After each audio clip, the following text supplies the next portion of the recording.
Diogo é nosso autor convidado também, ele é romancista, jornalista, tem um livro sobre a presença libanesa na política brasileira, né? Um livro chamado Brimos, que é muito interessante. Álvaro Razuc poderia estar nesse livro. E ele também agora lançou um livro, um romance, seu primeiro livro de ficção, e vai lançar aqui na feira, né? Quando é que vai ser? Que dia que é? Sábado às 5, aqui nesse palco. Então, a gente está abusando um pouco aqui do Diogo hoje como mediador, que excelente jornalista que ele é. E aí, no sábado, vocês estão convidados a ouvir. O Diogo vai falar junto com uma outra autora francófona de origem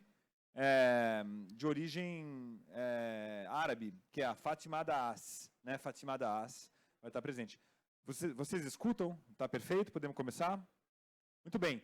Então, eu tenho uma alegria enorme de receber esses dois autores aqui. São dois expoentes da nova literatura em língua francesa, que estão injetando um novo fôlego na literatura, numa língua literária tão monumental como a língua francesa. Eles estão, a partir dos seus livros, vitalizando. Eu tenho até a alegria de ser o tradutor de um deles. Eu traduzi um livro do Abdellah Tayyah, então é uma honra dupla para mim estar aqui. E o Max Loeb é um autor que eu tive a alegria de conhecer também aqui, trabalhando na Feira do Livro, e ele aceitou com muito entusiasmo. Eu agradeço muito aos dois pela presença. Diogo, estamos nas suas mãos, muito obrigado.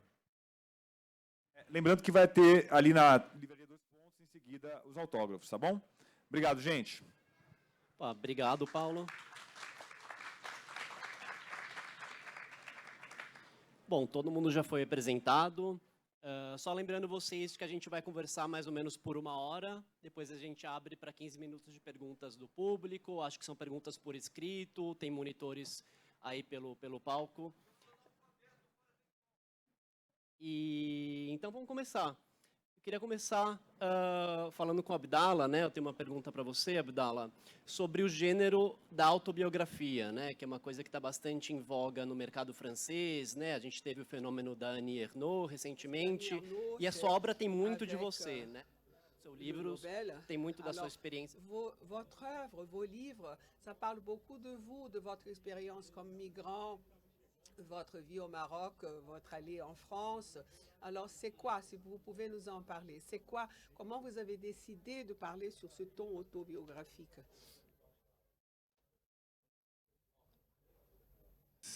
Je suis très heureux d'être au Brésil, c'est la 3e fois que je viens ici. Et pour moi, je sens qu'au Brésil, il y a comme une continuité de toutes les histoires que j'ai vécues dans ma première vie au Maroc. Et justement, la question de l'autobiographie me vient du Maroc. Je suis né dans une famille très nombreuse. Je suis le 8e enfant. Il y a 6 sœurs avant moi, un grand frère. Et quand j'étais petit, j'étais totalement fasciné par ce qu'ils avaient vécu avant moi. Ce temps d'avant, des frères et des sœurs, dont ils ne cessaient de parler devant moi. Mais moi, je n'étais pas dans ce temps-là. Or, ce temps, il était là, présent tout le temps devant moi. Et je pense que c'est cette fascination pour, d'abord pour mes sœurs, j'ai 6 sœurs, qui étaient toutes plus divas les unes que les autres, qui étaient toutes plus...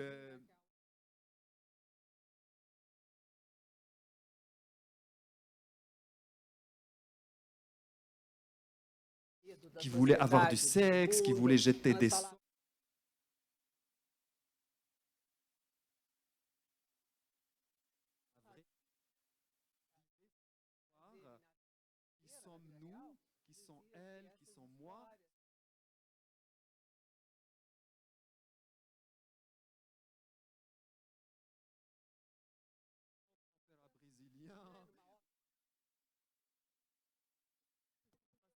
Entre nous, c'était peut-être très pauvre d'une famille.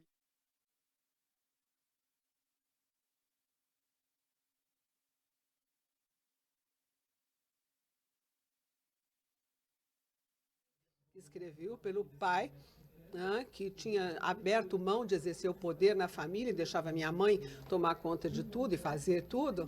Então, o que eu tinha diante dos meus olhos era tão bonito, né, era tão legal que eu queria pegar isso e transformar isso em literatura. Então, A autobiografia não é só uma história de falar de mim, mas como eu vou falar e como falar dos outros a partir de um ponto de vista preciso, que é talvez o meu, sou eu, mas também os outros, né?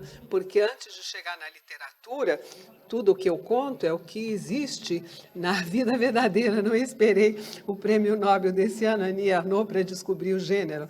Então, a autobiografia já eram as minhas irmãs, né? Elas eram superstars, as minhas 6 estrelas. Elas brigavam, elas me utilizavam para achar namoradinhos e meninos na rua. Eu assisti à prática sexual delas, eu assisti aos comentários sobre o sexo, ou seja, eu assisti a coisas que pertenciam à ordem da transgressão, mas na vida real. Eu não tive que esperar pela literatura para descobrir o heroísmo, a resistência, a emancipação, a liberação. Isso já existia conosco e entre nós. Então, eu considero que eu me tornei escritor antibiográfico com a minha mãe, com as minhas irmãs. Eu estou numa autobiografia coletiva e nem um pouco. Não é aquela autobiografia narcísica. Não me interessa falar só de mim, não é esse o ponto. Ou seja, é uma sorte de ter nascido com tantas irmãs e com todo aquilo que me precedeu, tudo que elas vivenciaram antes de mim. Então, isso pertence à ordem da escrita, como falar do tempo do outro, como é que se faz essa devolução. E mesmo o fato de ser homossexual, no início, foi muito legal de ter 6 divas em casa. Eu aprendi a ser homossexual imitando as minhas 6 irmãs. Então, as minhas irmãs eram tão homossexuais que eu. No início, claro, vocês entenderam. Depois as coisas se complicaram um pouco. Mas no início tinha alguma coisa da ordem de tudo bem, nós somos árabes, muçulmanos, mas tudo bem. Mas isso não era importante, né? Esses limites todos, tudo que a sociedade pode nos impor como prisão. E eu penso que o escritor que eu sou se lembra disso tudo, ele não pode sequer esquecer tudo isso.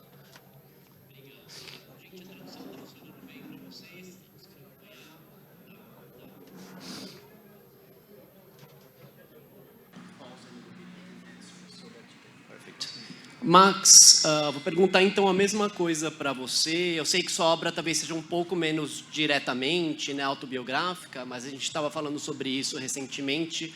O quanto de você tem no seu livro, né, na Trindade Bantu, por exemplo, né, a história da mãe, ou mesmo a história de alguém que migra da África francófona para a Suíça, né? Como é que você lida assim?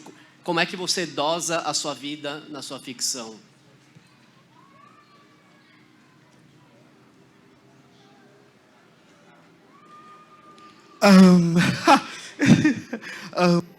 Então, olá, bom dia a todos.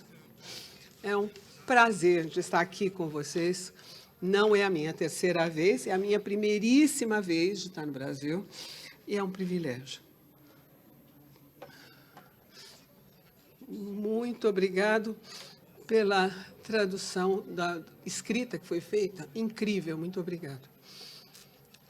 A autobiografia, a gente se lixa, quer dizer, eu me lixo, né, da minha vida, da minha história. O que eu vivi, não é importante. É o que nós vivemos que é relevante. É esse denominador comum que é importante. Muito além da fronteira, ou do limite das origens, da cor da pele, de aquilo que a gente carrega dentro de si, né? Lá bem no fundo, eu falo do Buchanus, né? Porque é um único canal, né? Quer dizer, nós estamos falando desse canal único que vai da boca até o ânus. Então, é uma via única, é um canal único, né?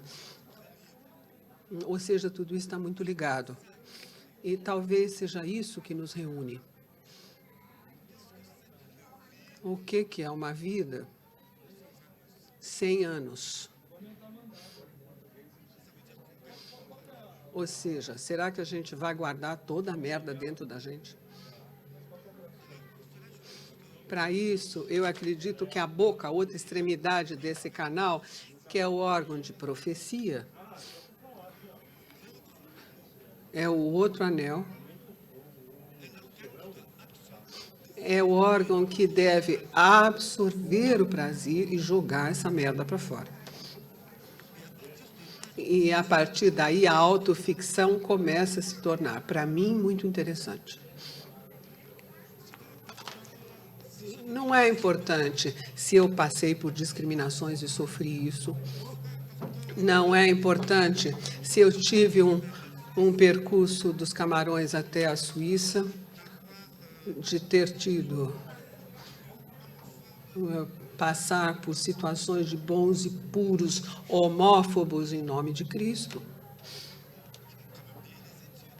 Mas, vamos falar a verdade, eles pagaram os meus estudos, né? Eu nunca teria me tornado aquele que eu sou hoje se eles não tivessem pago os meus estudos. Estou falando dos meus pais, claro. E só para isso e por isso eu tenho uma gratidão infinita. Mas agora, vamos dizer a verdade, isso não impede, não muda o fato de que nós podemos falar de tudo que nós absorvemos e tudo que nós eliminamos. Sejamos nós cristãos, muçulmanos, que nós tenhamos um passaporte vermelho, verde, bordô, azul, seja lá o que for, que a gente seja um eleitor de esquerda ou de direita, nós temos todos os nossos pequenos segredos. E é isso que me interessa. E é nesse aspecto, sob esse aspecto, que a autobiografia, nós podemos dizer, no meu caso, é uma autobiografia coletiva.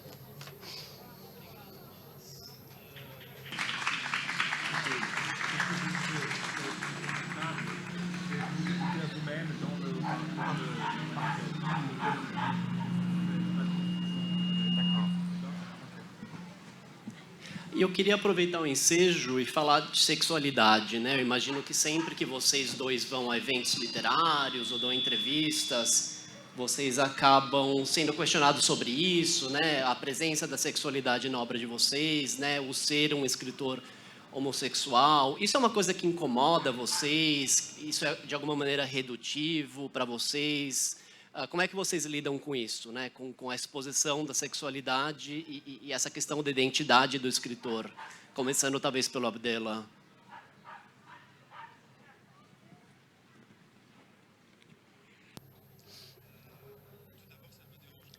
Antes de mais nada, isso não me incomoda nem um pouco. Pela mesma razão que eu declinei há pouco, eu nasci, né, na própria indecência. No seio de uma indecência familiar, eu vi, eu constatei, participei da feitiçaria das mulheres marroquinas. Aliás, eu mesmo jogava praga, né, contra as pessoas, e quando eu cheguei à Europa, a Paris, a única coisa que eu fiz foi aplicar o que eu tinha aprendido no Marrocos, e isso passa muito pelo sexo. Ou seja, chegar à escrita é fora de questão que eu possa fazer um caminho de outro tipo, fazer marcha ré. Ou seja, não se trata em absoluto de se tornar eu me tornar aquele árabe, aquele clichê ambulante, aquele pelo qual se espera. Não transformar aquilo que a gente viveu de um outro modo, num certo modo para ser aceito. Ou seja, tem essa questão inicial. Ou seja, no ponto de partida, eu tinha uma indecência generalizada na minha família. Nós todos, né, via pública. Ou seja, e na via pública, na vida real, na rua, acontece muita coisa. Então, as palavras do escritor, né, já não são tão úteis assim. O que acontece entre os corpos? Como é que eles chegam a sexualizar? E para chegar a isso, é ao mesmo tempo complicado, mas é preciso, ao mesmo tempo, concomitantemente, muita audácia. E, uma vez mais, quando eu falo dessa mescla, dessa mistura, dessa forma de caos entre nós, as irmãs, os irmãos, o pai, a mãe, eu, uma salada, alguma coisa completamente original que acabou por se tornar a nossa matriz eterna. E eu penso que assim que eu cheguei a Paris, a partir daquele momento, eu entendi que havia alguma coisa que tentava fazer de mim um pequeno árabe domesticado. E eu entendi também que havia uma memória em mim que era preciso que eu anotasse, que eu escrevesse rapidamente antes que eu me transformasse naquele pequeno árabe BCBG que cita o François Truffaut e o André Bresson. É muito chato. Claro que havia muita coisa que não era legal no Marrocos, as leis, o poder, os ricos, mas havia essa coisa do ponto de partida, né, de início com as minhas irmãs, e tinha muito sexo nessa coisa toda. Então, antes mesmo de chegarmos à questão de como expressar a homossexualidade, como expressar os temas LGBT de modo intelectual, ou refletida, intelectualizada, sociológica, o que eu senti e sinto é que preciso que eu permaneça, que eu permanecesse na vida, e como isso se expressava e se expressa em mim e em torno de mim. Agora, claro, que na minha idade eu também tenho consciência da falta terrível que as nossas sociedades têm, né, de se alimentar da nossa história, da nossa maneira de falar, de semear, de essa beleza toda que existe entre nós e em nós, que os heterossexuais não querem ouvir. Eu penso, portanto, que com a idade é preciso que eu me torne ainda mais homossexual do que eu já sou. Eu não sei como, mas eu vou encontrar o jeito.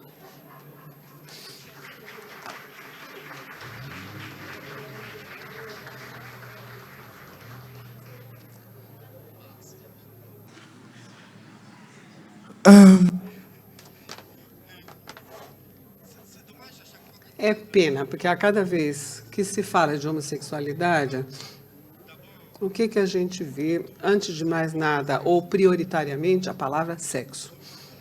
A gente não vê o percurso, a singularidade das pessoas. Claro que se pode falar de sexo, claro que isso, para mim, não é minimamente um problema.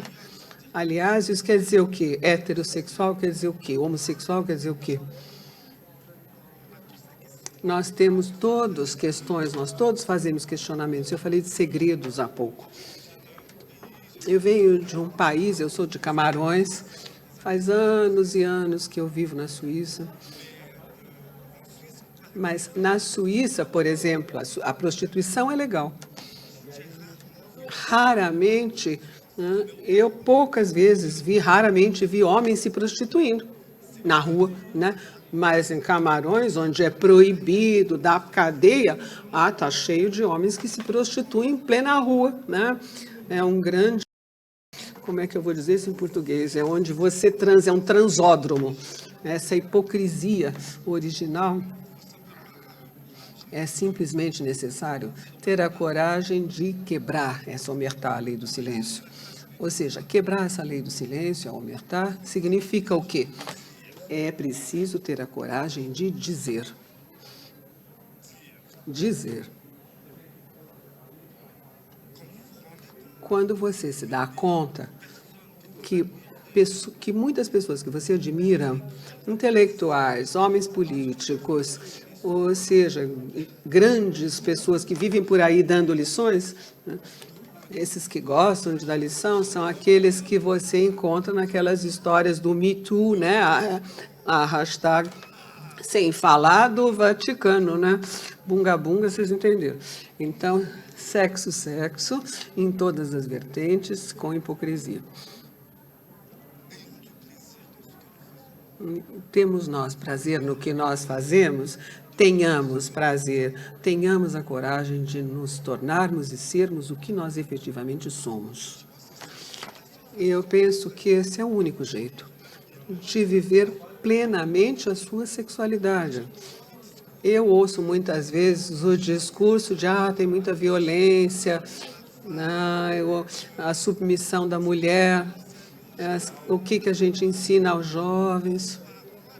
Não cabe a mim educar os filhos de ninguém. E quando há dois homens que estão juntos, quem é que é violentado? Quem é que é pisoteado? É preciso libertar o seu próprio pensamento, os seus desejos. Decidir fazer algo, não fazer, de fazer com uma pessoa, com várias pessoas. Parceiros, claro. No momento em que nós temos consciência de que nós queremos testar algumas coisas, por que não? Mas eu quero devolver a você a sua pergunta. Se você tivesse tido um escritor ou uma escritora heterossexual, você teria feito essa pergunta de sexo a essa pessoa? Que eu perguntei para vocês.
Je suis désolé, mais je ne vais parler que de mes sœurs aujourd'hui.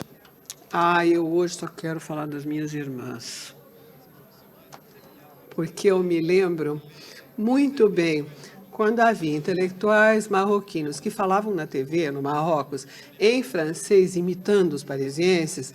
Eu me lembro daquelas sessões familiares de demolir aquele pessoal. Esse modo de falar outra língua para dizer que eles são melhores que nós, que só temos a língua árabe.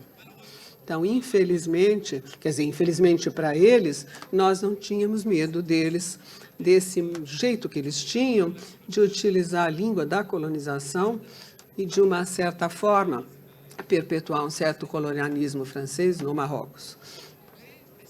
Mas as minhas irmãs não queriam se casar com um homem rico, que ia de rabá para Casablanca.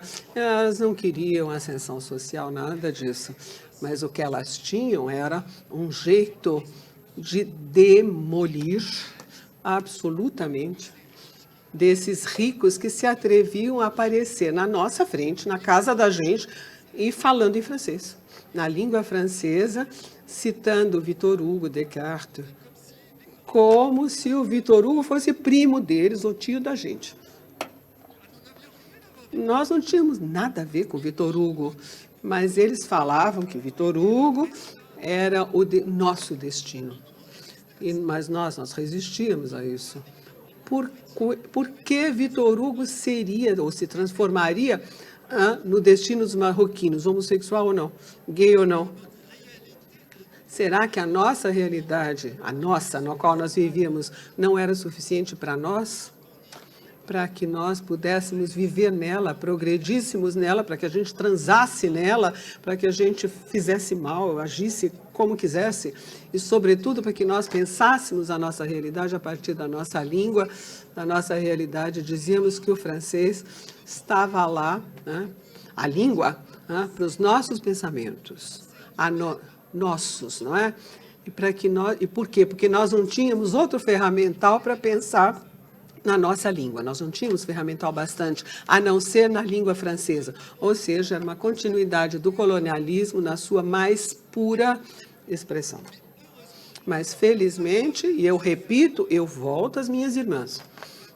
Fátima, Latifa, todas as minhas 6 irmãs.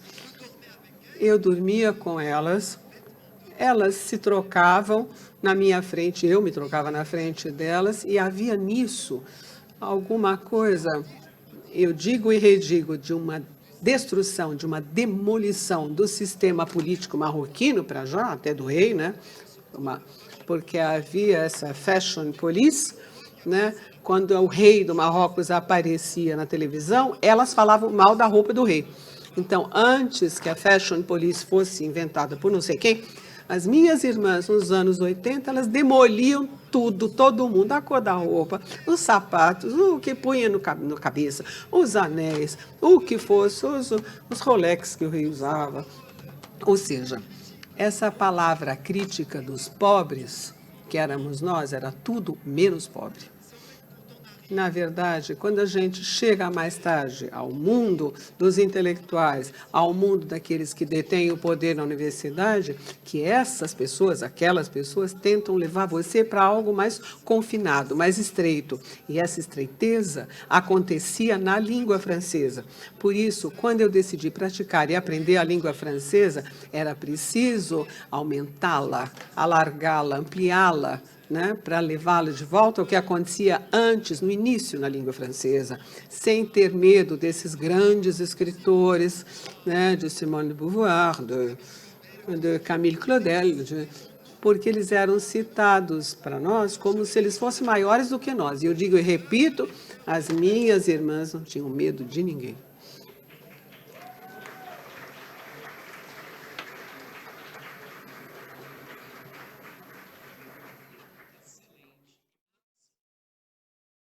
No seu livro, né, na Trindade Bantu, esse uso de um francês africano, não sei se é o termo correto, né, mas você tem expressões, por exemplo, do francês do Camarões, a palavra motamoter, por exemplo, que é traduzida como ignorante no livro, provérbios como quem está com diarreia não tem medo da escuridão, né?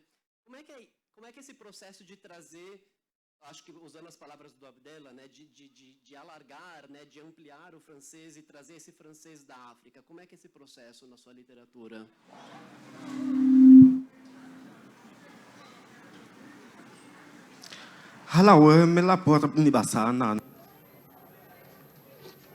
Eu não vou traduzir essa beleza, né? Eu tenho uma língua que eu posso utilizar, línguas, eu posso falar em africano e ninguém vai entender. A minha relação com a língua francesa é uma relação muito ambígua, carnal, de palavras de amor e de detestação, de ódio. Quem merece ser amado, né? Aquele que é digno de ser amado, Munir, né, que fez um doutorado em francês, né, e que aterriza no 3º distrito, no 3º arrondissement de Paris.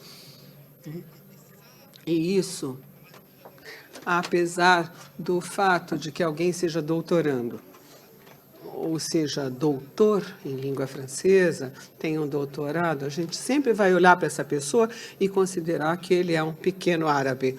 Esse é um dos romances da Abdel, que é de uma força inacreditável. Eu acho que eu vou me apresentar um pouquinho, eu devo fazer isso. Eu sou Max Lobé. Eu nasci em 13 de janeiro de 86, em Douala, nos Camarões, e eu descendo daqueles que lutaram pela independência de Camarões, a guerra de Camarões contra a França, de milhões de mortos. Napalm foi utilizado, líderes que foram assassinados friamente, e até hoje a França não reconhece esse ato inacreditável e um erro histórico, um ato errôneo e um erro histórico de Bangkok, ou seja, dos nossos ancestrais. Por quê? Porque o que aconteceu é que uma semente foi plantada, que é a da civilização. Nós temos que civilizar vocês. Vocês precisam deixar de ser selvagens, símios. Vocês têm que parar de falar a sua língua, gulu-gulu, galá-galá. E, a partir de agora, os seus ancestrais comuns, a todos vocês, não será nem gaulês, aí será Charles de Gaulle. E eu cresci nos anos 90, em Camarões, quando me diziam: você não deve falar sua língua, você não deve falar nenhuma língua local. Essas são línguas de selvagens. É preciso falar francês, é preciso falar inglês.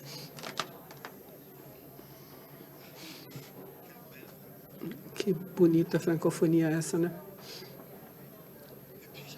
Então, eu cheguei à Suíça para fazer meus estudos. Eu fiz estudos de jornalismo, comunicação, política.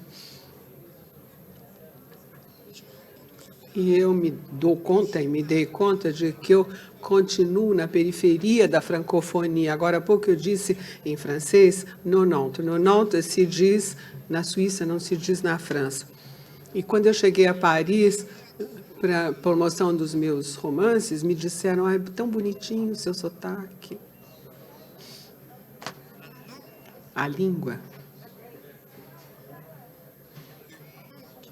As palavras que carregam em si a língua. É evidente que é um sistema de pensamento extremamente diferente. Por que que a gente gay, parada, LGBT, em outros sistemas de pensamento, nós chamamos isso de outra maneira? São, mais uma vez, eles é que nos disseram: você não tem que chamar isso assim, tem que chamar assado. E a cabeça da gente fica dando volta. Eu vou dar um exemplo simples a vocês. Num livro que eu escrevi sobre a colonização da guerra em Camarões, chamado Confidências, que foi traduzido em alemão recentemente, me foi dito que eu não poderia utilizar a palavra negro no meu livro. Negro em francês é pejorativo, é como a gente dizer que alguém é preto pejorativamente. Eu só estava me referindo aos colônios que chamavam os outros de negre. E os alemães me dizem hoje que eu não posso utilizar a palavra negro, né? Não, ou seja, é uma coisa doentia, na qual os descendentes do opressor me dizem hoje, a mim, descendente do oprimido, qual linguagem eu devo utilizar para falar da história, do que aconteceu, os antepassados deles e os meus, quer dizer, do que nós estamos falando.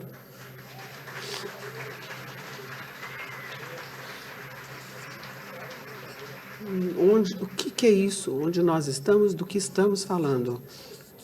Essa postura, que é a de dizer ao outro o que é bom para ele, o que ele deve dizer, né, a linguagem que ele deve utilizar, isso, para mim, é insuportável.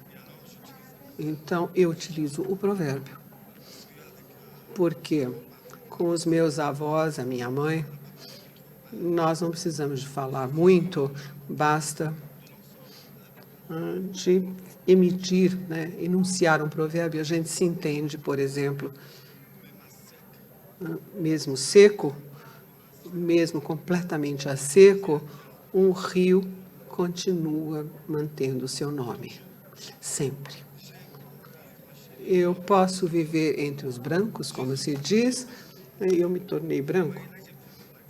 Olha eu falando com o sotaque do Camarões, vocês ouviram, mas eu sei de onde eu venho. Eu sei quem eu sou, eu sei qual é a minha coluna vertebral, eu sei o que não vai mudar, aquilo que a gente chama de inalterável na alteridade. Você é o que é, eu sou o que eu sou, nós vamos falar sobre o que quisermos, estaremos de acordo sobre aquilo sobre o que não estaremos de acordo. Mas é preciso que nós falemos, e esse é todo o meu trabalho. tanto faz em que língua eu faça isso. Essa é a minha abordagem, esse é o meu trabalho. Nós temos que falar, nós todos, nos falarmos.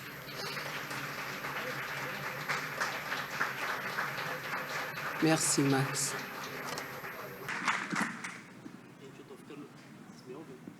Alô? Estou ficando desesperado que eu tenho dezenas de outras perguntas e eu já tenho que abrir para a plateia. Então, se vocês tiverem perguntas, eu acho que tem pessoas passando ali, aquela moça ali. Se vocês quiserem escrever as suas perguntas, e a gente vai continuando a conversa. Enquanto isso, eu acho que eu vou lançar mais uma pergunta enquanto a gente espera. Eu gosto muito disso que vocês estavam falando, né? E eu acho que a literatura de vocês tem essa coisa decolonial muito forte, né? Usando a língua do colonizador, né? Num projeto decolonial. Como é que é a recepção da obra de vocês nesse mundo francófono? Existe um limite até o qual o imigrante consegue chegar? Como é que foi essa recepção, né? Pensando nos franceses, nos suíços que leem a obra de vocês. Começando pelo Abdella.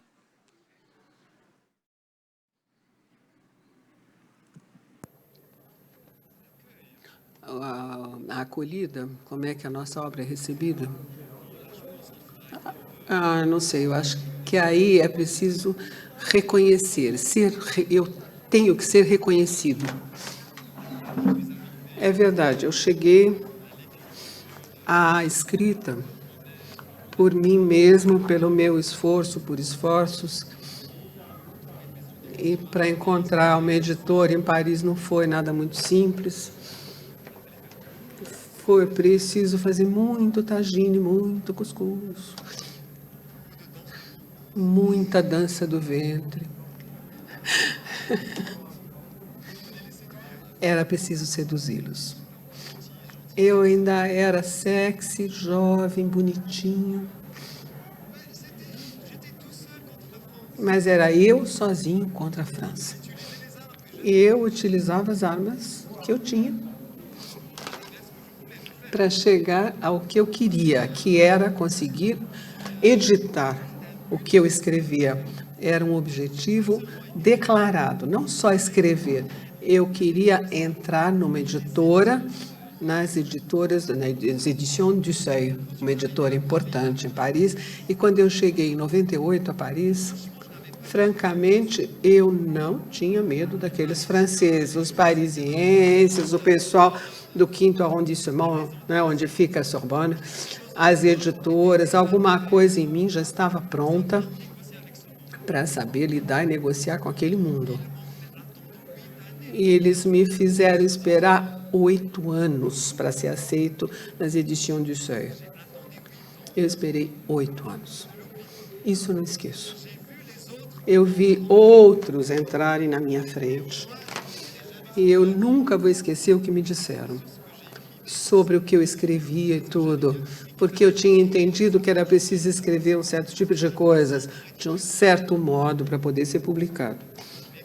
Mas, ainda assim, eu sou uma criança da rua, eu sou um morador de rua, entre aspas, um pé descalço, irmão de 6 irmãs, fora de questão de eu me transformar naquele árabezinho, mesmo homossexual, aquele pequeno árabe. Mesmo essa história da homossexualidade, era preciso encontrar outro jeito de contar. Não me vitimizar como eles esperavam que eu fizesse.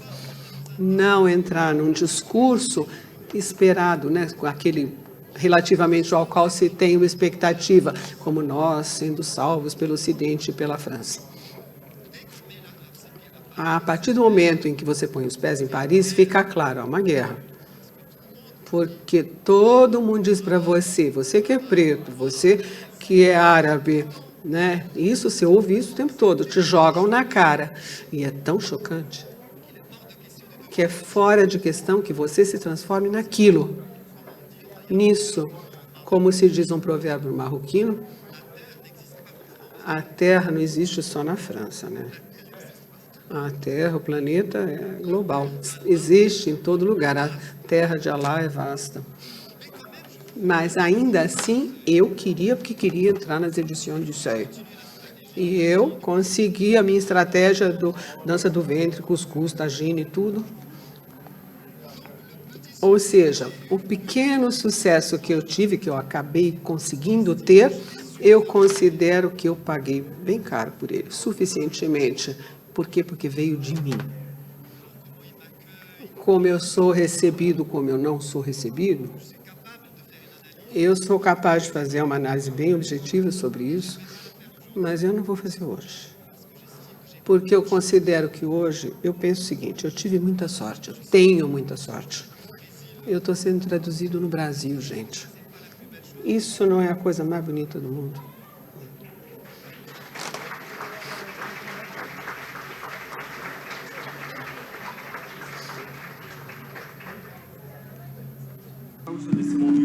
Ok. Ouais, c'est une très...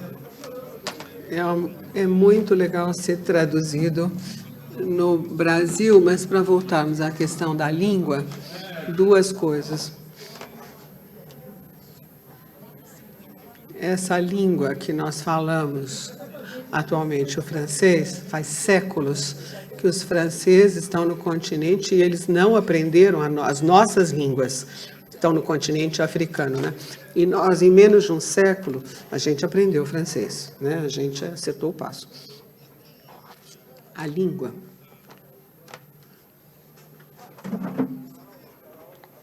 Vejam uma coisa, eu disse há pouco, essa coisa de que a gente tem que se falar. Nós todos. Você falou que você entrou nas edições, conseguiu entrar no seio, e que isso tinha a ver, talvez, com o jeito de escrever ou não. Ou seja, toda a questão, finalmente, é a seguinte, saber o que é a beleza, o que é o belo.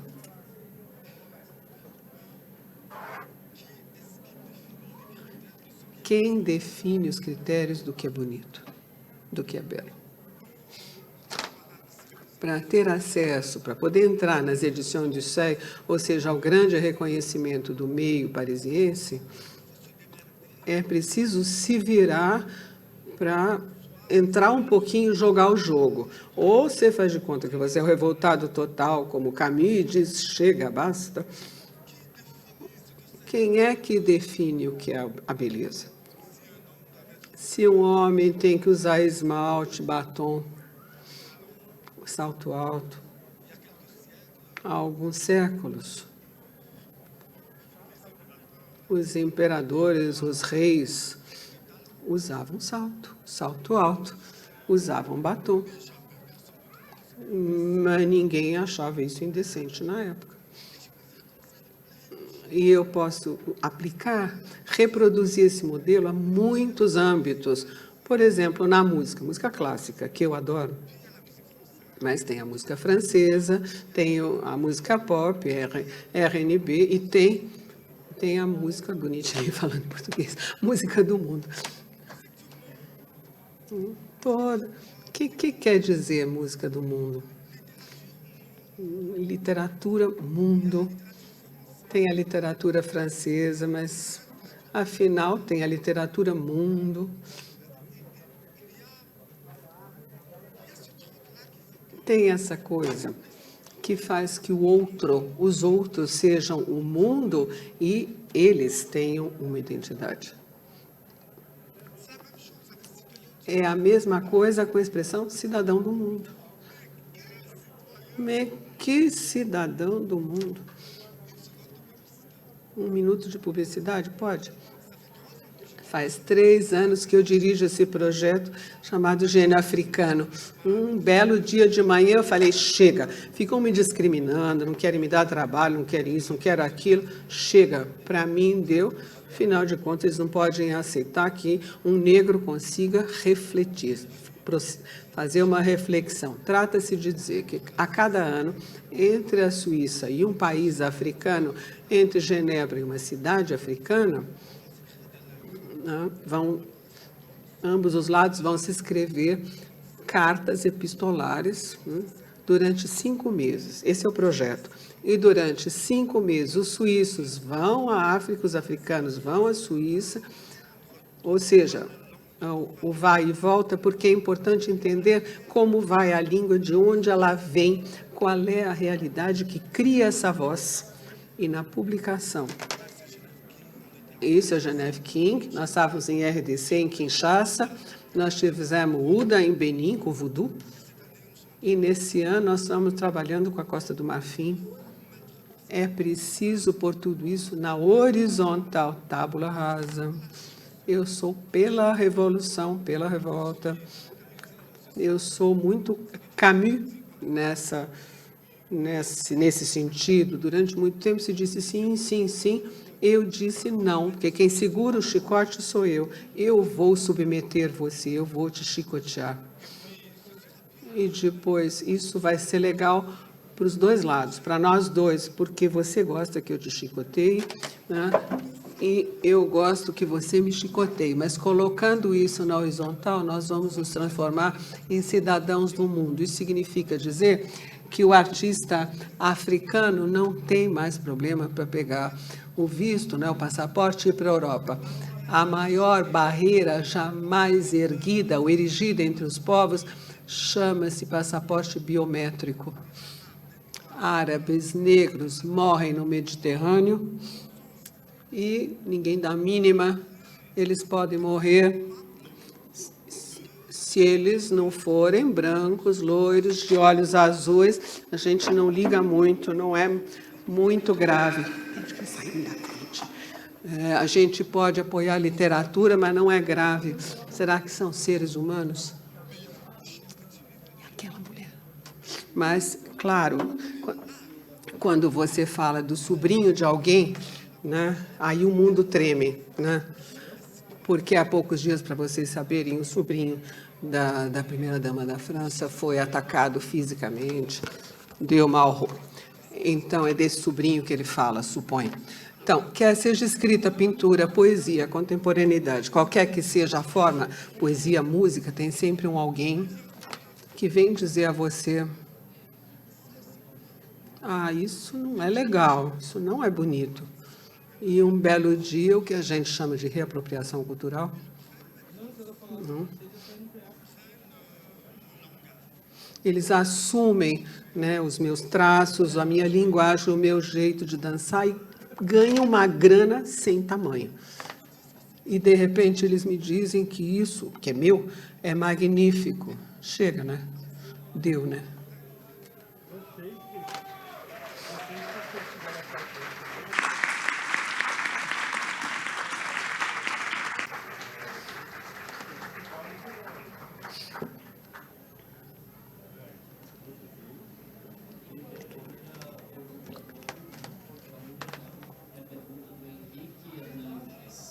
Gilão Tampar.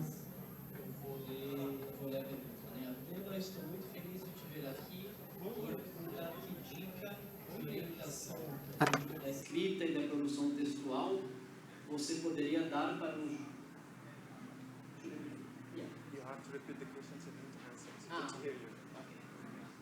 Vou repetir então a pergunta. A pergunta do Henrique Hernandes. Abdela, estou muito feliz de te ver aqui. Queria perguntar que dica, que orientação no nível da escrita e da produção textual você poderia dar para um jovem gay como eu, que quer começar a escrever sobre afetos, intimidades e erotismos homossexuais, mesmo sem ter muita experiência.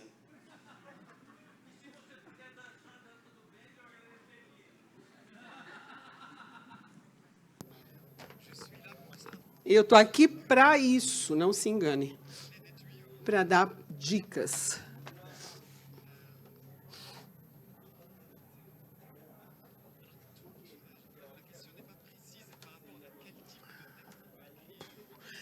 Veja, você não perguntou exatamente, mas não importa. Sobre que tipo de texto você quer escrever? Você falou sobre o quê? Mas o que eu faço? Porque eu só posso falar da minha escrita, da minha experiência de escrita. Eu posso dar quais são as minhas técnicas, as minhas dicas que eu utilizo. Eu nunca escrevo na hora, logo em seguida, eu tenho uma ideia. Com frequência, é uma coisinha, é um detalhe, um pequeno detalhe de alguma coisa, não forçosamente que se passe em mim, mas que acontece na vida. Eu me concentro nesse detalhe eu encontro nele rapidamente um cabeçalho, ou seja, o título, o cabeçalho, literalmente, mesmo que esse título não seja definitivo. Eu pego uma folha em branco e escrevo esse título, esse cabeçalho. O título e deixo. E assim eu tenho uma lista de cabeçalhos e de títulos esperando por mim, que estão esperando serem escritos. Essa é uma técnica, ou seja, quando você tem uma intuição de um texto, não se precipitar, não correr, né? Deixa um tempinho, pode ser 1 ano, 2 semanas, 1 mês, 5 anos, tanto faz. Você vai saber. Mas deixar um tempinho, né? Porque você tem a intuição e a execução da escrita. Essa é uma primeira técnica. A segunda técnica é que todas as histórias que você quer escrever, elas já existem em você. Tudo já está em você. É preciso só você prestar atenção, é o que acontece em você, as suas histórias, as histórias dos outros em você, como isso atravessa você e como você vai tirar isso de você. Terceiro conselho: não fale a ninguém sobre os seus textos. Não tente encontrar bons conselhos nas outras pessoas. A maior parte das pessoas, seus amigos, família, etc., a maior parte do tempo, essas pessoas dão respostas muito limitadas e que vão limitar o que você vai escrever. É muito raro que você encontre alguém que entenda realmente o que você quer fazer. Desse âmbito, desse ponto de vista, eu sou muito pessimista. É melhor esperar em você e esperar por você, né, para ver o que vai acontecer. Para dizer de outro modo, a bênção de escrever não vem de fora, vem de você. Três conselhos já está bom, né? E se você quiser ser publicado, você vai ter que aprender a dança do ventre.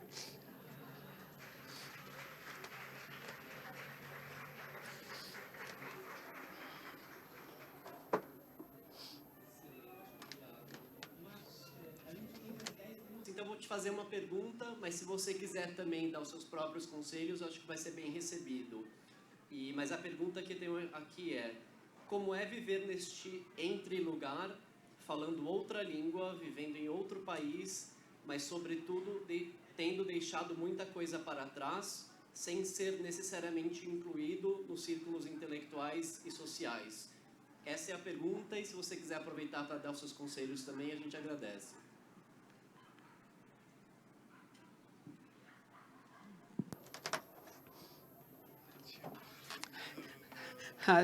As dicas. Primeiro conselho que eu daria é o seguinte: trabalhe, trabalhe, trabalhe. Eu não sei dançar a dança do ventre.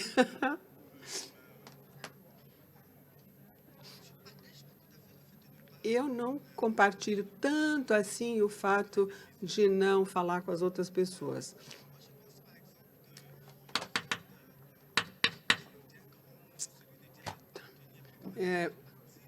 Fazer parte disso que nós chamamos de uma comunidade queer, as noitadas que eu passo com os meus amigos, com as quais nós podemos falar tanto de filosofia, quanto de pornografia, quanto de política, quanto de matemática, isso me moldou muito, me ajudou muito. Aliás, eu falo do título do que eu estou escrevendo, do que eu quero falar, do que eu quero escrever, porque a gente pode escrever sobre a mesma coisa, mas cada um tem sua voz. É como no mercado, como numa feira, nem todo mundo vende tomate, mas cada um tem seus clientes. Ou se todo mundo quiser vender tomate, cada um vai ter seus clientes. Eu gosto até de falar com os outros, as respostas limitadas ou mais profundas, tudo isso me alimenta. Então, os conselhos que eu poderia dar é: trabalhe, trabalhe, trabalhe. Tente dormir um pouquinho depois. Tentem, só tentem. Dormir um pouquinho, nem sempre é evidente, nem sempre é fácil. senão relativamente ao texto enquanto tal, eu diria o seguinte: quando um texto já está produzido, é preciso que haja coerência, a semelhança, a nuance e a distância. Um romance, antes de mais nada, uma obra de arte, não é uma relação de anistia internacional, não é um relatório, não é um relatório dos Human Rights Watch, é, antes de mais nada, um trabalho seu. Então, trabalhem, trabalhem, trabalhem, nunca parem de trabalhar, é a única coisa. Acho que é isso, é só o que eu teria a dizer. Ele tem um outro conselho. Se você tem um texto que você quer escrever e não consegue, tente transformar o que você quer escrever numa carta. A técnica da carta funciona com todo mundo e para todo mundo. A partir do momento em que você diz, eu estou escrevendo uma carta, a escrita, o caminho da escrita se abre como que por milagre. Tem isso também, é uma técnica. Não quer dizer que o texto final seja uma carta. Tem essa forma, mas escreva-o como se fosse uma carta. E no final, tire simplesmente, querida Simone, beijinhos. Né? Tira isso, mas mantenha o texto. A técnica da carta é uma coisa que tem um poder mágico, que diz respeito a todo mundo, funciona para todo mundo, e de toda maneira, um livro é uma carta, né? É como uma garrafa jogada na água. Se você está com bloqueio, não é só para quem quer se tornar escritor, mesmo na vida real, na vida de todos os dias. Eu escrevo para os meus inimigos cartas e cartas que eu nunca mandei nem vou mandar. A cada vez que eu recebi, até hoje, quando eu recebo mensagens, assassino, você devia matar, querendo me parar, me derrubar, em seguida, logo em seguida, eu escrevo a resposta. Assassino, eu também, né? Com canhão, com balas de canhão, sendo malvado. Se eu tenho o poder de enviar essa mensagem, eu posso, ou seja, quando eu não serei punido por isso, mas com frequência eu não mando, mas eu imprimo o e-mail ou a mensagem e queimo. Eu queimo, literalmente, ponho fogo. Se puderem, façam a mesma coisa. Ajuda, é feitiçaria que funciona.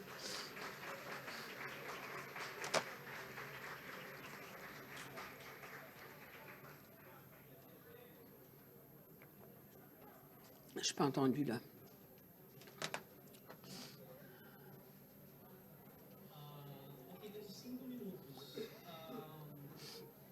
Nous avons 5 minutes.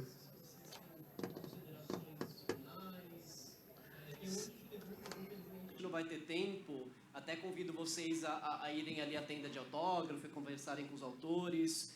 O Max Lobe vai estar hoje às 15h na Mega Fauna, ali no edifício Copan, para lançar o livro dele, também vai autografar, vai ler um trecho, eu vou estar lá também é uma outra oportunidade de falar com ele.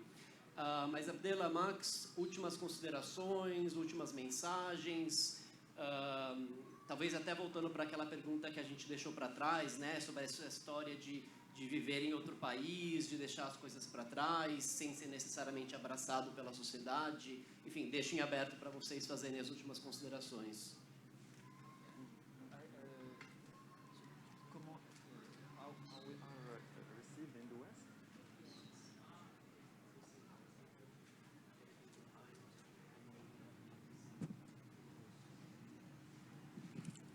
Well,